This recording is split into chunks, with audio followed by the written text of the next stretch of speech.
The new century wonders of the Laurier age. Uh, Things had now begun to change. Technology was developing and the world around people was now becoming more accessible. Travel by car, plane, and rapid communication through wireless radio and the creation of the motion picture were all new technological advancements. In 1901, automobiles appeared on the cover of Eaton's catalog for the first time.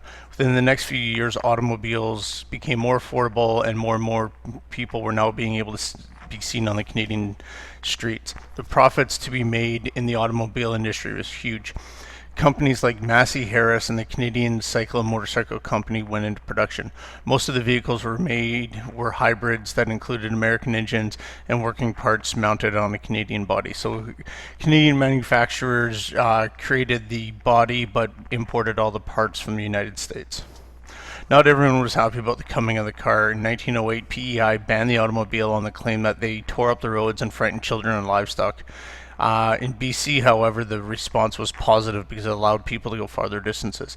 Soon, most Canadians realized that the car was a useful and reliable thing. Soon, the successful and well-to-do people of Canada adopted the car as preferred means of transportation.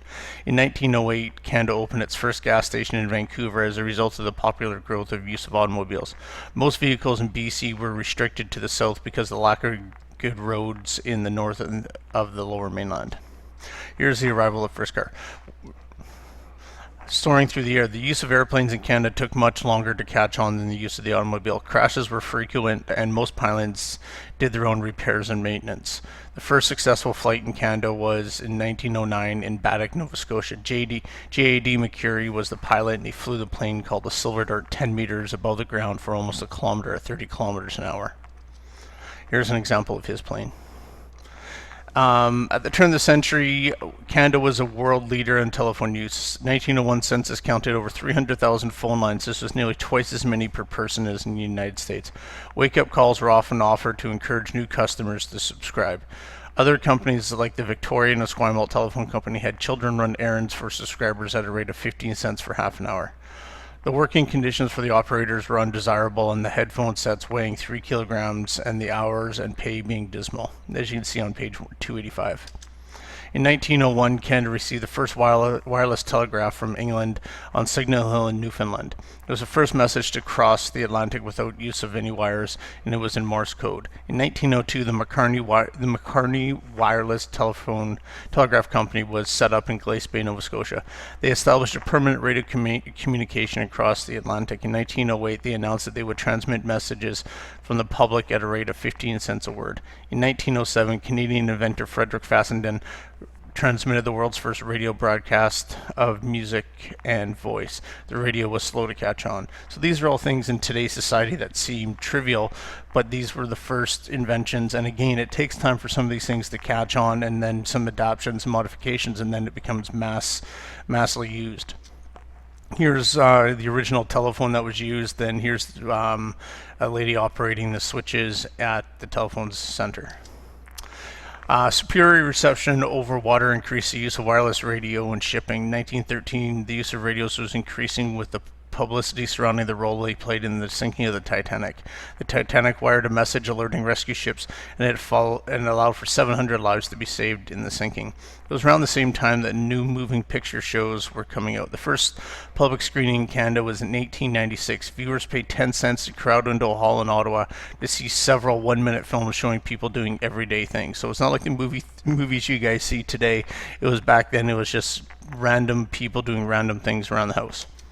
During the Laurier era, Canadian sports began to take off, and many who participated became world champions. George Dixon was the first black man to win the World Boxing Championship. Tommy Burns was the only Canadian to capture the heavyweight title in 1906 and defend it 10 times. Tom Longboat of the Six Nations was one of the greatest long-distance runners of all times. In 1908, Canada sent its first team to the Olympics. You have to understand, 1908, it sent its first team to the Olympics as a Canadian team, not as a British team. As a result of rapid industrialization and urbanization, spectator sports and outdoor recreation grew. In 1909, the first Grey Cup. 1912, the first Calgary Stampede. People watched Babe Ruth hit his first home run at Hanlan's Point, Toronto. The emergence of the automobile also helped with the development of other outdoor activities like hiking and camping. You have to understand, before this, for people to go anywhere, they had to either go by train, or by horse and carriage or walking. The automobile allowed people, the average everyday person, to be able to go out into the countryside and enjoy the day. So this opened up a lot more opportunities for things to get done. And the simple fact is, if people could drive themselves to different things, they can get to different events throughout. That's where the adoption of the Grey Cup football games between teams, eventually hockey becomes part of it. Calgary Stampede, people were able to get there easier, and it made these big spectator sports a lot more feasible and profitable. Arts and leisure. Calgary Stampede poster from 1912, as you can see, advertised some of the different people who would be involved in it. Canadian poetry and writing became a favorite pastime. Pauline Johnson was a Canadian poet who celebrated her success in poetry, reading across Canada, the United States, and Europe. Lucy Maud Montgomery wrote the Anna Green Gables, and Stephen Laycock authored Sunshine Sketches of Little Town, and humorous look at small town Ontario. Robert Service brought to life the adventures of the Yukon Gold Rush through his poems. Emily Carr became well known for her paintings of Aboriginal life and wildlife settings in the Queen Charlotte Islands. Here's an example of people out rowing on, I believe it's the Rideau Canal in Ottawa, and cover of Anna Green Gables' book. With the invention of the refrigerated rail car, a wider variety of foods were now available across the country. Taste in food began to change. Obviously, if people were able to get food, they're going to eat it. In 1910, processed foods like Heinz ketchup were common, and 5-cent chocolate bars went on sale. Soft drinks began to sweep across the nation, much like they did in the United States. Coca-Cola was now being marketed as a soft drink and not as a medicine. You have to understand the original name Coca-Cola came from the fact it used cocoa leaves in order to be an original headache tonic. You have to understand another product that is produced from cocoa leaves is cocaine. You can see why people were going to Coca-Cola for its addictive qualities and help stuff. Eventually they removed cocoa from the drink itself, but were able to still sell it as Coca-Cola. John McLaughlin, a Toronto pharmacist, developed Canada Dry Ginger Ale, and it seemed as though Canada was truly coming of age. So as you can see, beginning of the century, a lot of things began to change. People became more social, more events came out, and a whole lot of new products that allowed people to be prosperous, and a whole lot of products that allowed people to gain access to more foods and things like that. Thank you very much.